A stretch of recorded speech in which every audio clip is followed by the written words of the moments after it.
Let me pull this up. I gotta make sure to get this right. Okay. Say it from your chest, buddy. Say it from your chest. Welcome to the PPPod. This episode brought to you by Aaron Smoatmeal. Low glycemic index, high flavor. It's the oats that you love with the smoke that you crave. Smoatmeal. Get yours in the Times Big Safe parking lot today. Are we setting up just like your dad with the shave ice? Yeah. The same exact van. Yeah. If people listen to the bonus episode from that, we talked about doing like a deal with Collab or something, but Collab still isn't around, so we gotta find someplace, right? Yeah. Didn't you say they're like reopening somewhere else? Possibly. Yeah. Oh, okay. I think they're looking for someplace, so hopefully, Oh, and nice. then maybe when they do, we'll sell in their parking lot instead. Yeah. But Smoatmeal is a thing. Yeah, Because it- I already did it. Oh, okay. I smelt it. It was awesome. I smelt the smoke. I was gonna say, because I looked up to register the Smoatmeal domain, and that was already registered. So I thought, Somebody sniped it already. They're squatting and trying to extract money that we don't have from us. before we even put out the podcast, they're like, somebody's gonna talk about, or maybe it's just like I heard about somebody who registered like Final Fantasy, like you know, they knew the numbers coming out, so they're like, I'm gonna do Final Fantasy 15, 16 or whatever. And then Square Enix was like, okay, we'll pay you to get that domain. Somebody was just like, I'm gonna put all the letters of the alphabet in front of oatmeal, and then maybe somebody will want this. Yeah. Boat meal. Maybe SM Oatmeal will really want this domain. Yeah. Maybe the legal company of SM and Oats will really want this or something like that. Yeah. Hey, before we get started, can I say something real quick? The podcast officially like released, right? And I'm like, hey, let me go check it out, because I want to like listen to like what the episodes sound like, you know. I'm like, because we have the conversations, and I remember it being like pretty decent. I'm like, oh, I thought that conversation was pretty funny or whatever. So I'll go back and I listen to it just because I want to see the full production. I know you put a little bit of music underneath it and all that stuff. I just want to see how you clean it up, really. So I'm like listening to it, and my wife is judging me, man. She's just like, "Are you listening to yourself?" I'm like, "Just to see if it came out clean, you know? just to see Kahai's clean job. I'm not that vain." I had to make something up, but then like, I think 5 minutes later, she hears me laughing at like something that we said. Like, you are laughing to yourself, aren't you? I'm like, no, for real. I'm just like listening to the thing, if it came out good or not. I like when I'm editing the podcast, Right. sometimes I'm like crying, laughing to myself with like the things that we said. So I can't judge. Because I just got reminded of Smoatmeal. I'm like, I don't think that episode came out yet. But like, as of this recording, I don't think that episode came out yet. And I'm like, oh my god, I have to listen to it in the car, or else my wife is gonna judge me super hard. 'Cause I know for a fact that I'm gonna crack up when that thing comes up. So the Smoatmeal episode did come out early for Oh, yeah? our Patreon users, right? So Chris, he left a comment and he said, stick 5 unwound true level low G strings in 5 random packs of Smoatmeal like golden tickets. Whoever finds them, that's a great idea. yeah, gets to visit the Smoatmeal factory. Kahai pops out of nowhere, this like Slugworth whispering to steal the Smoatmeal recipe. So we gotta have Chris on. yeah, Yeah. okay. The The podcast. last video I put up on Instagram, Yeah. we mentioned Chris, so I emailed him and I was like, yeah. hey, I just hope this is okay and stuff. And he was like, yeah, that's fine. I said, oh yeah, I wanted to like add a picture or something, but I don't know if I have any pictures left. And then he sent me one. So yeah, Oh, nice. He helped me out a big time. He's so. down. That's all I wanted to say. I'm like, is that weird? Like, is that normal? Like, do people normally? Because I mean, can I be honest? Like, I don't think I listened back to an episode of the Ukulele Underground podcast. Yeah. But like this one, we're only like, oh, this is what, episode 8 or 7 or 8 or something, and I've like listened to at least 2 of them already. So this is fun. I like this a lot. Not that I didn't like the Ukulele Underground podcast. That's his own thing, you know, but I don't think I was like cracking up like how it was with some of the episodes that we've done for this show, and it makes me feel super vain. But you know, just I enjoy it. My wife is just gonna have to just keep judging, I guess. I think Donald Glover and Aziz Ansari Yeah. both had like jokes where they're like, "You listen to your own music? Is this Yeah. That's like right, Kanye yeah, West. Kanye. yeah?" And then Donald Glover said that his friend, he was like listening to his music in his car, and his friend got in the car and was like, "Is this you? You listening to yourself on your own in your own car?" There was a local artist that we worked with ukulele. I'm not gonna say who it is. I don't know if they want me to out them or anything, but we're working with an artist for to do like a play along and stuff. And he comes in to the shooting location just blasting like his own music. Like we could hear it like before he parked, kind of like he was going to the parking lot. And he's blasting his music. He just got a haircut.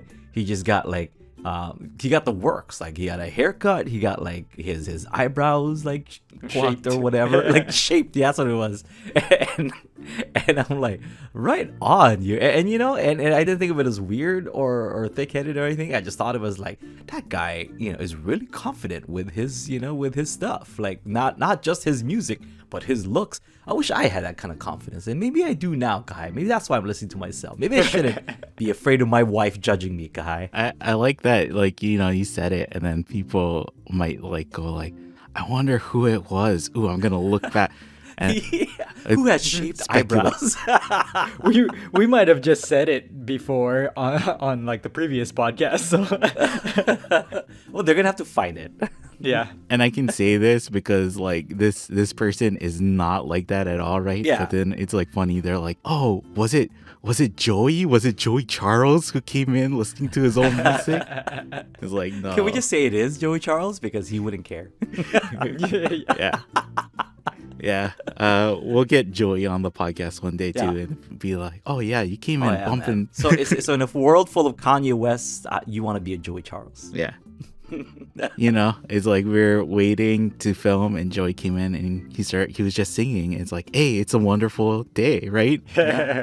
Or walls. The Yeah. walls. Yeah. Something that he wrote. Has to be something that he wrote. Yeah. Before we really get into the podcast and everything, I wanted to surprise you guys with something. So I'm gonna post a picture in our general chat. I wanted to get your guys' live reaction to this. Yeah, let me see. Wait. What is this? What? Wait, do you have that? Yeah, they Oh, sent what? it. Yeah, I have it. What? How many of those? Okay, wait. So for the listeners, because they're like, what are they even looking at? We're creating excitement. That's what we're doing. Yeah. They're like, no, what is it? Tell us already. You know, that's what I was trying to do. Yeah, and I'm sure I'll post it to like Patreon or to, you know, some Right. Instagram and stuff too. Right. But I wanted to show you guys and get your guys. Yes. So, Immediately, I was like, is this like a AI generated image? I guess it could be. no. Yeah, they sent it to us. They emailed me and actually didn't check my email, so I didn't see it immediately. But I got back to them, and yeah, I think it was Sam from Anarchy in the Ukulele who contacted me and sent it out. So yeah, thanks to them. Oh, it's the Nice. Yuki's Award. That's what. Yeah. Yuki's I showed award today. came in. Nice. So you got one Yuki. Mm-hmm. Yeah. Did you ask him for the other two? No, I didn't want to. I didn't want to put them on blast. I didn't want. You should have emailed him back. You're like, seems a little light, man. This package seems a little light. But then they're like, "Hey, congrats! You won for a third time in a row." So it's like, okay, yeah. I don't know where the other ones are, but yeah, Yeah. thanks.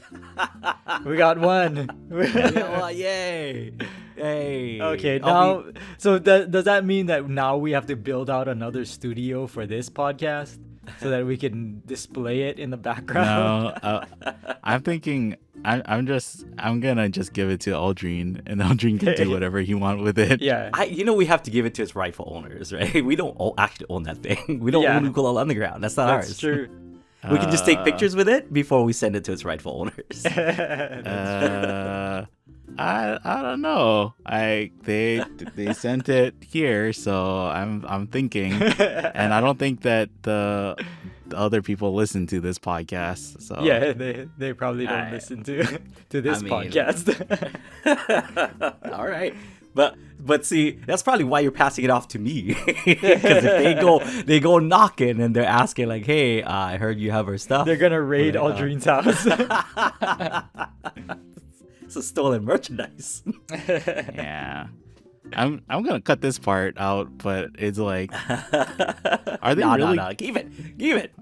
Keep this part in. I don't know. We should probably just take a few photos and be like, and then I can just text them and be like, "Hey, do you guys want this?" Yeah, I guess ask them. This? Yeah, I'll just ask. You know what I mean? I'm not trying to be weird like that. Keep this in. I don't know. No. Full transparency. That is like an ongoing update. I guess so. Every podcast episode, we're updating the listeners on About the old status of podcast. our award. I think I'm pretty sure most people are just like, just do the other one already. Now we can get into the actual topic for today's podcast, right? Here we go. Yeah. So a couple of weeks ago, we talked about gear, and I mentioned that like headphone cables to me is like a snake oil in the headphone hobby. But then it made me think about what are like common misconceptions or like myths or snake oils that you believed in, in whatever hobby you're into. But then it's like, how did you find out it was like a myth or like, it wasn't real? And what did you do about it afterwards, right? And I was gonna start off with like the one that I believed in was for headphones. There's like I think it's still a commonly held belief that you have to break in your headphone. You have to let music be played on your headphone for it to like fully break in, and then for it to like sound better or sound the way it's supposed to be. There's different types of headphones, so it might be true for like I don't have these types of headphones, but there's headphones called like electrostatic, and then there's headphones called planar magnetic too. But then for the most common type of headphone, somebody did testing and then they found like it's absolutely not true. Like when you get a headphone, it should sound, as long as the manufacturing is like consistent, it should sound the way it sounded in the factory. And the only thing that changes over time is like the pads on the headphone itself will wear down. And when it wears down, it can make it so that it doesn't seal against your head as well. And when it doesn't seal against your head as well, it changes the frequency. But the actual, like the thing inside of the headphone that makes the sound, it doesn't change. It doesn't, no matter like how much you actually put it through. And I'll be interested to see if like we put this podcast out and people are like, no, it does. Or, they have evidence to say refute it. But from what I've seen, it doesn't actually matter. So like what would people do to break in their headphones?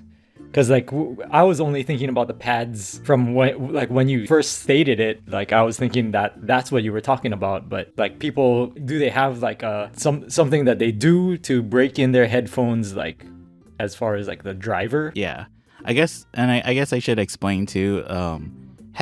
Most headphones and speakers, they have something called a driver, and it's the thing in the headphone or speaker that moves to make sound. And so the idea was that by moving, it changes the driver itself, and then over time, and it changes how it sounds. So how people would break it in is like people would plug in their headphones and then just play music on it, like over time, even when they're not listening to it or whatever, they just leave it on and go do other stuff. But then I've also heard of people breaking in speakers, and to break in a speaker, they turn the speakers toward each other and then they just play white sound. And I guess, I don't know, like for speakers, the technology is the same, but maybe it works, maybe it, I don't know, but people believe it, you know. That's I think that is still a thing that people do. People will like just plug in their headphones or speakers or earphones and just leave it on and say like, oh yeah, after 2 weeks it sounded better or something. But, I'm breaking it in. yeah. And Again, it makes sense that it sounds better now because it's broken in now. yeah. And I think it is like that thing where it's like, you know, people spend money on something and they want to enjoy it, but when they first listen to it, they might not. And so they're like, oh, I gotta break it in. There must be something I can do to make this sound more to my taste or something that I would like, right? But yeah, I don't know if it's true. I don't think it's true. That's weird because it's not like, you know, because we're all musicians. We play like wood instruments, stringed wood instruments, and the more you play that, you know, like the better it sounds. So it's kind of, is it kind of like that, or like people think that the more they use the headphones, the better the headphones get? Because I don't think that's a thing, right? I guess it is like a misconception. Yeah. And there's people who get expensive headphones and then they're like, oh, I don't really like this headphone, like, but like everybody says they like it, right? And it can just be personal preference. But sometimes that's the funny thing with like people is if they're using a bad headphone, you can like trick your brain into getting so used to that bad headphone that when you listen to anything else, it sounds weird. And so a lot of times people say like, hey, give it like a couple weeks before you know, if you can, give it a couple weeks before you make your final decision and return it. Because one of the biggest factors to your headphones sounding good or not is just you using it and you listening to it over time, you know? Yeah, it's kind of interesting the way the brain adapts too, right? It fills in information that it's missing in like interesting ways. It's almost like if you're just wearing sunglasses that are yellow tinted, everything looks normal until you take off the sunglasses, right? Yeah, like your brain adjusts for the colors, and red is red. And until you like take it off, right? You guys remember like with VHS or maybe even DVDs too? I think DVDs too. But when you used to have to plug in the composite cables instead of the cable itself, you know, for the TV. But I've heard of people who plug in the composite cables wrong. And so the composite cables, they split it into like red, green, and blue, right? And they might have switched up like the green and blue. So the green and blue signal are switched up. And people say that they go to like their parents' house and the TV color is like messed up, but their parents are just watching it. And then they're like, yeah, this is normal. And then they're like, no, this is wrong. What are you guys doing? And they switch it back, right? And then their parents are like, oh yeah, that looks way better. But it's like, if you don't know, it's like you just think like this is the way it's supposed to look. Your brain can really fill it in. Like it really can fill in the gaps of just making you believe like this is what it's supposed to be. Yeah. It's not that big of a deal. So with the hobbies that I do, I don't know if I have anything like that. I have like some ones that I've tried out because some people swear by it, but I don't know if there's like an overall like, you know, common misconception. So for example, one that comes to mind, a friend of mine was raving on about like these like bridge pins that are like steel like bridge pins, like some kind of special material like bridge pins, and it's supposed to like make it sound better because it's supposed to like conduct the vibration or something. Like conduct the vibration into the wood. I'm like, okay. And I mean, maybe it works like for guitar because it's like steel string, you know, and then you're trying to like, you're going from steel to steel, then down to the wood, rather than steel to plastic to the wood, or steel to wood, then wood again.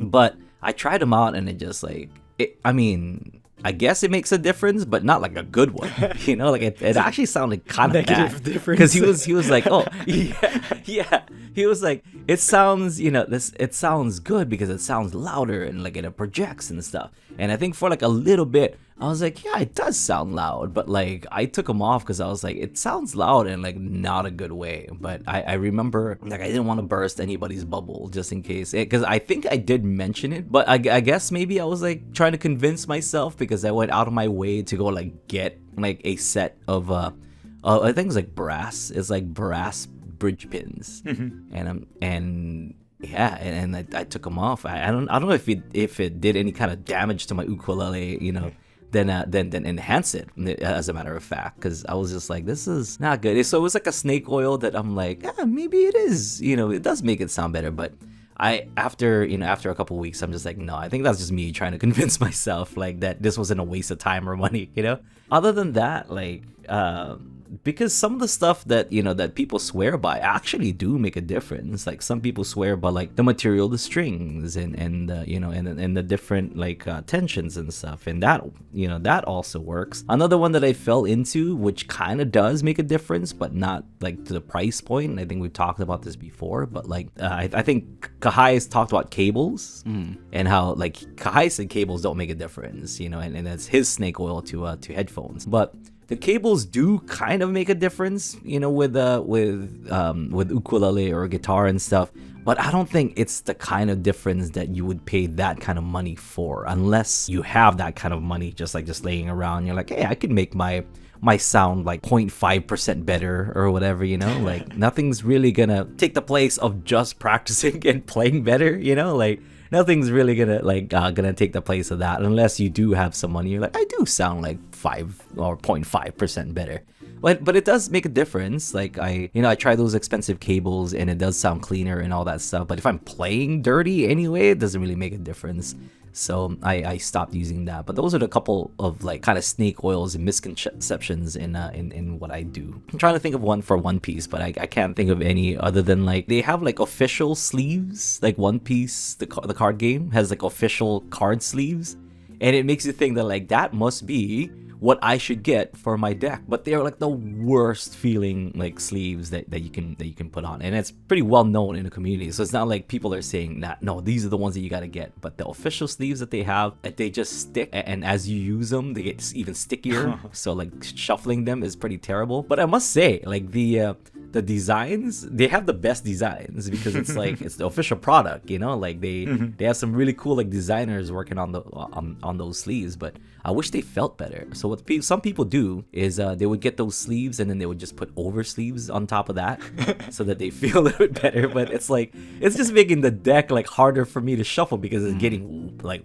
wider and thicker. So not that like I can't do it, but it's just like why should I? Why should I double sleeve? Like that sleeve should be enough. And some people put like an inner sleeve and then they sleeve that and they put an outer sleeve on top. I'm like, dude, that's 3 times. What are you trying to protect here? Yeah. Are they more cardboard. expensive? Like the official sleeves, are they more expensive too? No, they're about the same price. I think like the official sleeves go for about $12 to $15, and like the good sleeves, like Dragon Shield or katanas and stuff, they're about like $15 also. But they're, I guess maybe they would be more expensive in the sense that like they have designs on them, or they're cheaper. I guess cheaper because they have designs on them. But like the Dragon Shields and katanas and the other good ones, they actually are just solid colors. It's not like and that's kind of what you want anyway. It helps you like organize like what kind of deck that is. You use green sleeves for a green deck and purple sleeves for a purple deck. It just makes sense, and they shuffle a lot better. I don't know, those are for me like the misconceptions, at least as a newcomer coming into the One Piece trading card game. I was just like, okay, so I should get those, and I've been fooled a bunch of times because I'm like, man, I know how those feel, but that design looks sick and I kind of want to sleeve my cards with that. But then as soon as I'm like 2 rounds into a tournament, I'm like, this is a terrible idea. Yeah.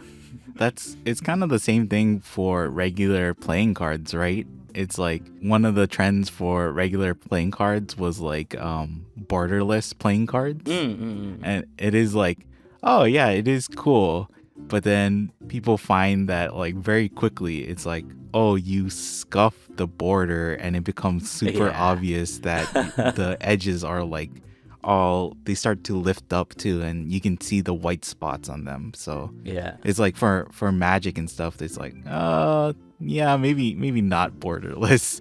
And it would be fine too if the US playing cards company like cut it correctly, you know, like or was good at at cutting and making sure everything is centered, but they're notoriously bad at at cutting. And some of the the expensive fontaines that I used to buy back in the day, I'd open them, I'm like, this is like really misaligned. And people might be like, oh, what's the deal with that, right, and stuff. And US playing card company is to the point where there are cards that are marked for like cheating or for magic, where it's like you can tell from the back what kind of card they are, but sometimes the cuts are so misaligned that you could tell without those cheating decks. It's just like you look at it and it's like, I know that card is off, so I know what card that is. So I can pick that one out of like a shuffled face down deck of cards. You know, it's like, it's not that hard. But for people that don't have a reference onto what we're talking about, so there's like the bicycle backs, you know, that you would get from like regular bicycle cards, and then there's the B cards. The B cards, the back is borderless. It doesn't have any borders on the B's, like the one that looks just like a hatchwork kind of, you know, like back. If you're doing cardistry and like me, not that great at it, like the cards will fall like from your hands and onto the floor. So if it falls onto the floor, it gets scuffed and there's white marks. And if it's borderless, it'll show on the card. But if it has a border, at least a white will just, you know, like the white scuff from the paper underneath will just blend in with the white border. But if it doesn't, it just looks really, really, really messy. Yeah. And bees are typically used more in casinos, like for poker tables and stuff like that, or where somebody's dealing out blackjack and other stuff. But it's like for magic, it's kind of like thought of, you carry around a pack of bikes if you're doing like magic just in your hands. But if you're doing magic on the table, you can use like bees because you can do stuff with it. But then you can do a lot of cheating with that. Yeah, because it's borderless, it's a little bit harder to see without the borders. But then also, the people who do table magic, they might use a bee deck only for like one session of doing magic. And then like after that session, they're like, okay, I'm gonna not use this deck anymore, and I gotta break out a fresh deck if I'm gonna do tricks for people now, you know. They do get warned in, where it's like, you can tell, it's like, oh, I can kind of see the scuffs on the edges. Yeah, so those are mine. What about you, Aaron? Yeah, I don't know.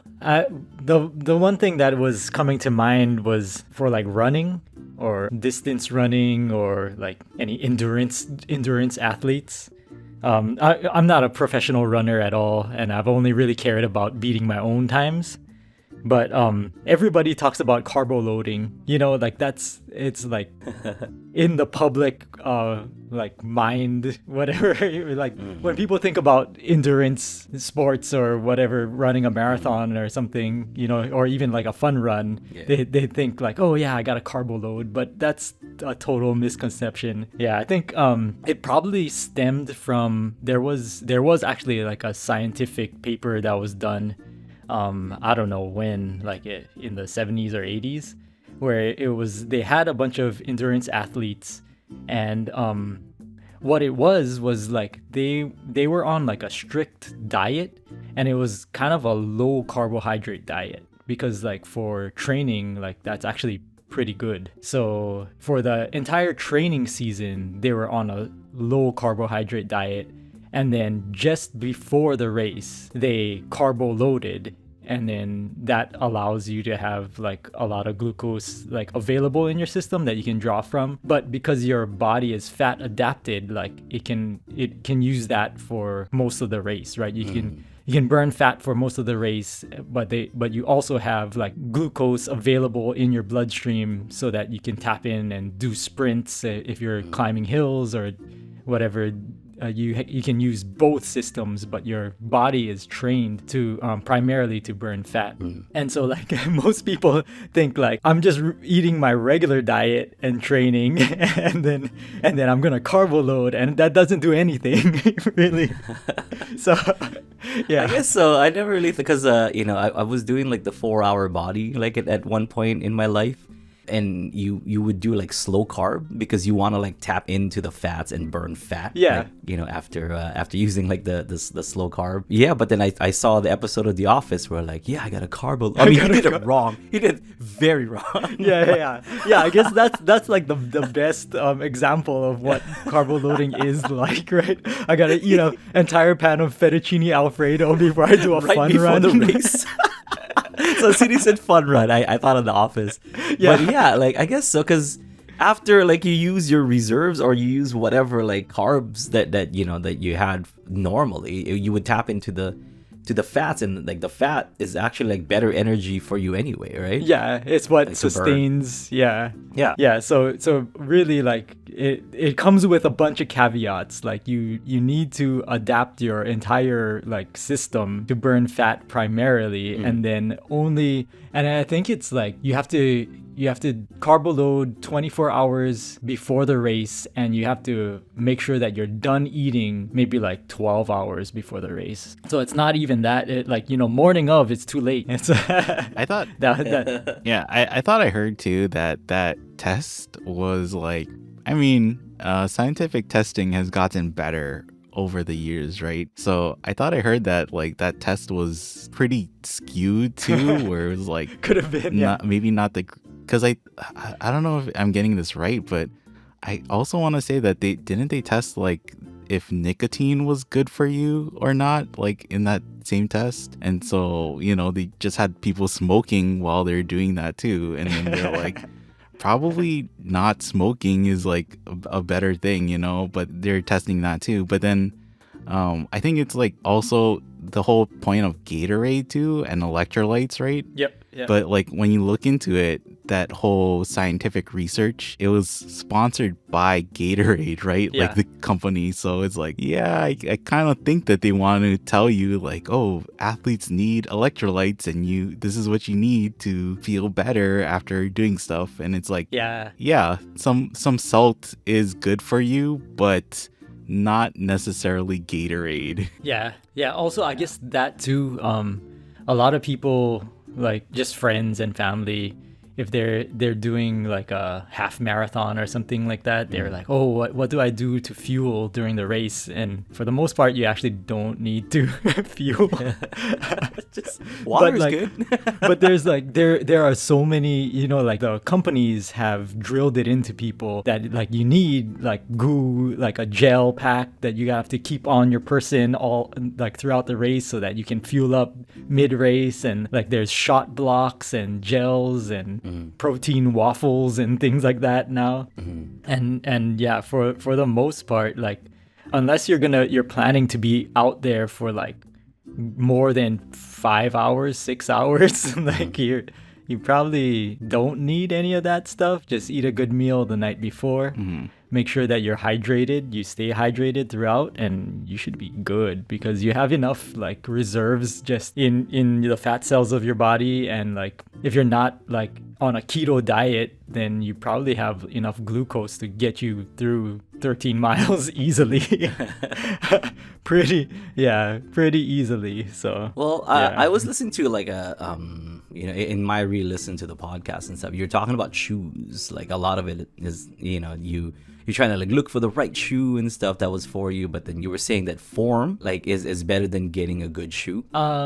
Is shoe one of like the snake oils? There, a lot of the snake oil is in the marketing of the shoes. So like yeah. So like if you look up running shoes, like there are so many things that you can get like to correct for your over pronation or whatever. Yeah, so a lot of that is corrected with, and then your body is naturally going to have like different, like your gait is kind of unique to you anyway. So you don't necessarily have to correct for that, but if you're running with proper form, then a lot of that stuff gets corrected just in general. But yeah, because when I did a thing back in the day, and the one thing that hurt the most was like my foot. Actually, it was just like this is, I don't know, I don't even know how to explain this, but like my big toe like rubbing against the toe right next to it was like the most sore thing for me. And like I remember I had to stop, like I think an hour and a half like in. I had to stop, and I'm just like, this is torture, because like the more I went, the more it just rubbed, and I don't know, like, because I didn't think about like prepping with like, you know, good shoes or good whatever. I was just gonna walk the thing, right? I didn't think I needed any like kind of professional equipment other than like maybe like a backpack of water, you know. But that's what I noticed. So when I was listening to that, you know, that episode of the pod where you're talking about shoes, you know, being kind of like a well, I guess the marketing part of the shoe. But I was like, that was one of the things I was like looking at to make a difference in like in long distance, like walking and running, to see if that like would help with the pain between like the two toes. Yeah. For that, I use toe socks. So like in Jinjis or like similar, they basically are socks that have individual compartments for each toe. So they make your foot look like a foot. And your toes can splay naturally. Oh, it's like tubbies. But with like toe parts for all of your toes. So I actually pretty much exclusively wear toe socks, even when I'm not running. And it's just because of that. Because like I tried a bunch of things for blisters in between my toes or on the bottoms of my feet. Like there's like Body Glide or things that you can buy to put on your feet that will reduce the friction and make it so that you don't get blisters. But the best thing that I found is just wearing toe socks. Yeah, I remember talking to you about it, because I remember there was like the Vibram shoes. I was like, if I use this, would that, like, you know, I believe that would solve the problem. But you were saying that like, oh yeah, maybe not use that. Yeah, well, that's because the Vibram shoes are like very minimalist, so you need to adjust your running style, or else you could hurt yourself pretty easily. My running style is called walking.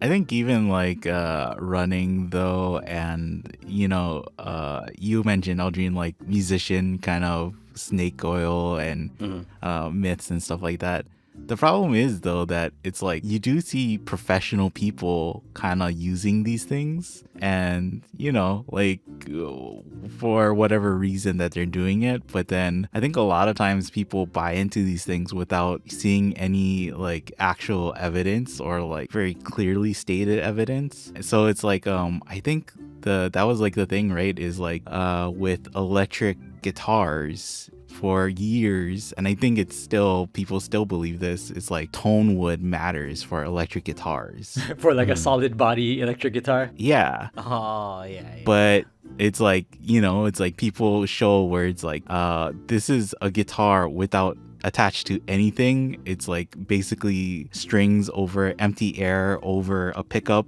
and then there's maybe a fretboard or something, but then if you play it, it sounds like electric guitar. So in that, like whenever they try and sell you on like, oh, you gotta get this tone wood for this electric guitar, you gotta get a Koa top for that electric guitar. Yeah. Which, and it's almost like, I think the same thing with me believing that headphones or speakers need to be broken in. It's like there's some logical part of it, right? Where you think like, oh yeah, well, tone wood does make a difference for acoustic instruments, so why not electric instruments? And you kind of take that leap, and it's like, yeah, I guess this makes sense. But then people are talking about it, or like they're saying it, spreading it too, but it takes like one person to be like, I'm gonna do like hard testing on this, and then it's like, I don't think this is actually true, guys. I think I don't know what everybody has been saying, but yeah, if you look at this data right here, it's obviously not true that these things, you know, make a difference, or these things actually matter. Yeah. I guess one of the other common misconceptions about ukulele that like is I hate to call them out like this. There's a set of strings that everyone swears by. That If you know ukulele, you know. if Yeah. you know It's ukulele, not- you know. It's not a secret which- or anything. So maybe I should just say it because I'm afraid to say it because I've worked with them. Yeah. You know, and that was the reason why I worked with them because they were notoriously not good. Like to me, at least. You know, everyone swears by Oculus strings. I'll just say it by Oculus strings. I'll take responsibility, man. Like everybody swears by that. And I think I've said it like everywhere. It's not a secret how I feel about them. But it's just not good. A lot of people think that they're good because they put them on their cheap ukuleles, and it makes their cheap ukuleles sound louder. And a lot of the time, beginners will think that loud equals good. You know, more loud, more good. if that's they're, kind of they're like the white strings that come stock on a lot of entry level ukuleles. right. And you know, in a matter in that case, I guess it does sound good if you're equating loud equals good. Then sure, but like there's no sustain in them, like they feel kind of terrible. And I don't know, it's just I'm not the biggest fan, and that's why I worked with them, because I told them that I wasn't the biggest fan, and I told them that that didn't sound that great. So we worked on something that I thought that did sound good. But it's still going on. I mean, like after however many like years of playing ukulele and and advising people on what to get, because I get that question still like all the time, like what strings should I put on my ukulele, and Oculus are just not it. Like I almost never tell people to use that. I don't, not really. I'm sorry, Akila, but I don't. That's not one that I would recommend to people, unless like, yeah, you just want to be heard in your ukulele club. Like, if you're playing in an ukulele club and you're like, whatever, Fancy Nancy is just got this Fancy Nancy ukulele and it just sounds super loud and she's just outplaying me whenever I sit next to her. So I need something that'll make me louder than Fancy Nancy. So you put that on your ukulele and you will be louder than Fancy Nancy. I just thought of another one too, and it's like I think it's one that me and you have done or gotten, Aldrine, right? Is like the Beats headphone, and I think it's like the same thing with Aquila too, where it's like they're so popular and people like think that that's almost like the standard, where it's like, oh yeah, I want my headphones to sound like this, but it's like, and that's where it's like people's brains like almost fool them right into thinking like, oh yeah, I really like it when it sounds like this. But if you like listen to that compared to like another headphone, like a headphone that's well made, it's like, oh, I can hear things that it's like actually standing out. It's not just like a mush to, the whole thing. Yeah. But it's the kind of that frame of reference, right? Where it's like loud equals good. And so it's like with Beats, it's like bass equals good. But it's like, no, there's different types of bass, and then there's different qualities that you can look for in a headphone besides just it being loud or bassy too. So, Yeah. I liked them like back in the day because I bought like Beats and I bought like the QC5s from Bose because Aaron used QC5s. Was like, and I tried them, and what I liked about them was that they have the noise canceling. They're like noise canceling headphones, right?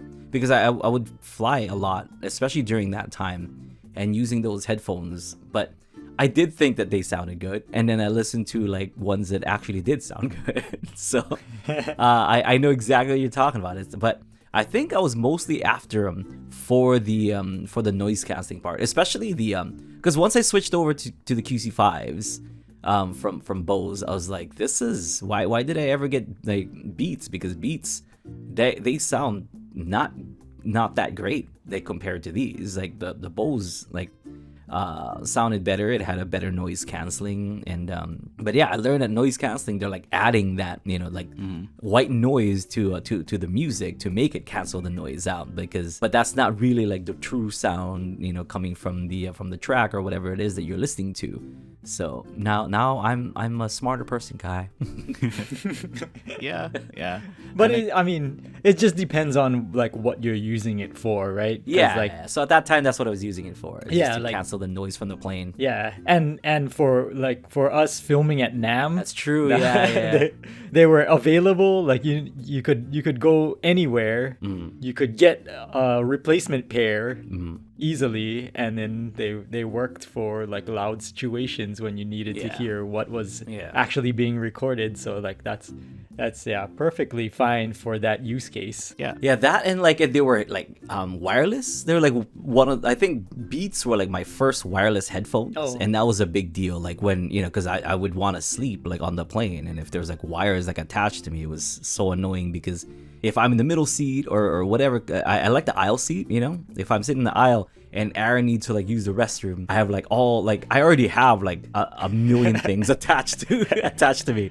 So it's like one less thing that I got to worry about like tripping Aaron. Yeah, and like the QC headphones, Bose QC headphones, they're still regarded as like one of the best for noise canceling too. Like they know how to make it so, especially if you're flying a lot. Like they said that actively cancels out the sound of the engine hum and stuff like that really well. But yeah, Beats, it's like and I don't know, has Beats fallen out of favor? But it's like before you would see all the athletes wearing Beats headphones and stuff too, right?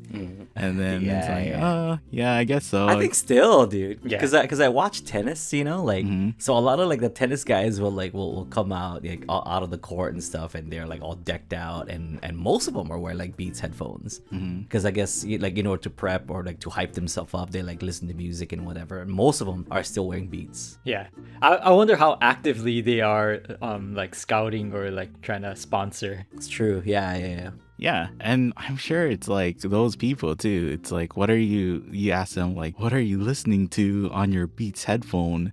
It's just like, oh, whatever music to get me into the mode, right? Or to get me going. It's not like I'm I'm listening to my lossless audio recordings it's like, nah, this is just my hype playlist or whatever. So it's like, yeah, that's perfectly fine. And if people are listening to this and then people are listening to this on their Beats and like, oh man, I like my Beats. It's like, yeah, you do you. Yo, you do you, man. Because I remember part of the charm too. I'm like a big Shaman King fan, So Yo from Shaman King always had like those big like DJ style headphones on, and I remember like feeling pretty cool like when I used to just walk around like the airport with my Beats headphones because I felt like Yo from Shaman King.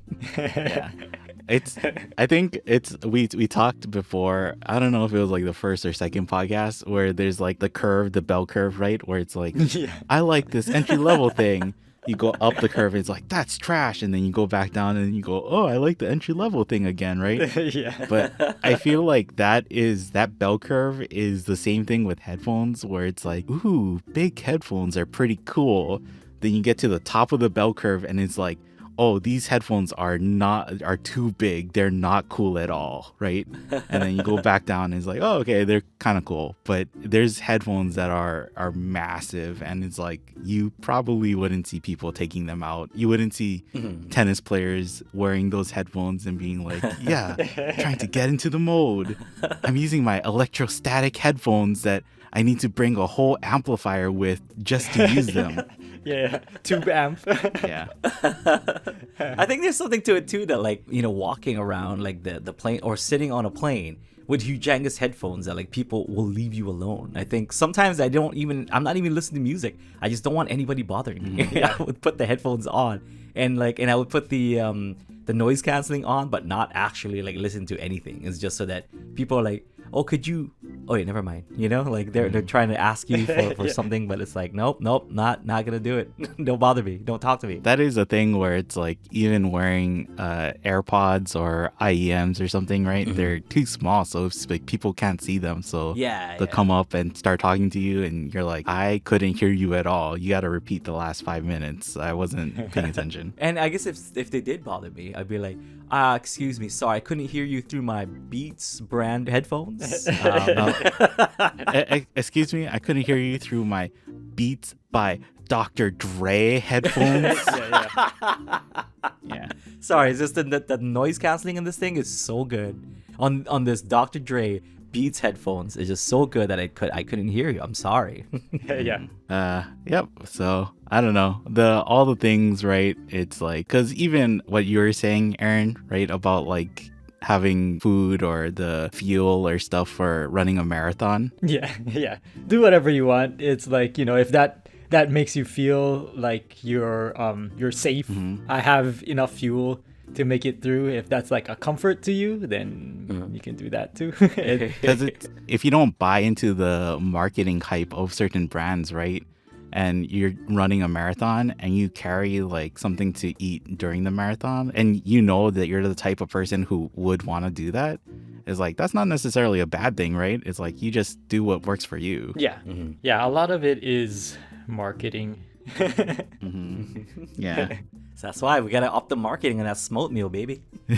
Yeah. I've been working on a logo already. Get smote. Get smoked. Yeah. It's like, it's a guy who he's being shocked by lightning, like he's being smited. Get smoked. Past tense of smite. If you want to send me that logo, I'll include it into the video I'm working on to put up. But then it's like, we started saying Smoatmeal, and it's like in the video partway through, I just started including TM next to the Smoatmeal every time I mention it. Yeah. Actually, yeah, it is. I don't want to hype it too much, but it is a game changer. Oh, yes, you do, man. Yes, you do. Yes, you do want to hype it up. We're just talking about how Dr. Dre did it, dude. So I want to see. We're just Carlos... talking about snake oil for the entire podcast, so we might as well just lump this in. Yeah, man. I want to see Carlos Alcaraz come out of to play his tennis match. And and then he brings out like a packet of Smoatmeal, just making sure that he's fed throughout his match, man. He's carb loading during the match. During the match. Yeah. It's exactly like those jellies that people have too, where it's like in a packet and they gotta rip it with their teeth and just squeeze it into their mouth. Yeah. It's like, I'm getting my Smoatmeal fix. Yeah, we need to design some Wheaties boxes. So do you think we can get Carlos Alcaraz to sign in? But yeah, because I mean, previous to this, I had gotten my oatmeal recipe to the point where it's like I had no problem eating it every single day, and it wasn't the greatest, but it was edible and like palatable. But like, yeah, lately I've been just like excited to eat it. Yeah. Nice. I think it's a proprietary blend. Yeah. I mean, not really, but it is Yes, Keawe wood smoked. Yeah. Smoked oatmeal, and then I've kind of dialed in the amount of smoke. So yeah, I've dialed in like the amount of smoke that I want to come through to the final cooked product. So it's like, oh yeah, it's so good. I can't wait. Like, we're talking about this now. I can't wait until like a year from now. We got to come out with, sorry guys, we have to retract our statement about Smoatmeal. We did lab testing and we found out that it does in fact not make you a better tennis player or marathon. Aaron, if you have pictures of Smoatmeal though, or if you have stuff you want to show, I'll put it up onto like our Patreon, or maybe when I post this episode, I'll put it up and stuff too. Yeah, actually, because I saw that you posted your video on, it was like your slideshow on how you make your coffee. So and I did say that I should create a video that kind of outlines my oatmeal process. Yeah, because like the smoked oatmeal doesn't look any different than the regular oatmeal. It's just the flavor and the smell. So the process is going to be exactly the same. So I could probably put together something like that. Okay, I'm gonna cut out this part, Aaron. Even if it doesn't, it's not supposed to look different. like you put in like a black food dye and you make it look smoked. That's how you know the It's flavors gonna in be there. green, like green eggs and ham. It's like, just try it. Just try it, Sam. Yeah. It's like, nope. Yeah. How else do you know that the flavor is in the oatmeal? It's like you gotta see the keawe wood, like the color from the keawe wood. Yeah. It's in the oatmeal. Okay. All right, gang. Okay. I guess since I was the one who started it off, I'll say it. Thank you for listening. And if you're listening, please let us know what snake oils you believed in, or if you guys want to get at us for dissing whatever you guys believed in, or you guys want to talk about oatmeal. Just let us know everywhere, wherever you can. And if you want to find us, our Patreon is patreon.com/PPPod. But if you want to find us anywhere else, go to bigpppod.com. That'll have all our links. Thanks for listening. This is the Pastime Paradise Podcast. It's past our time, and we're gonna head off. Thanks.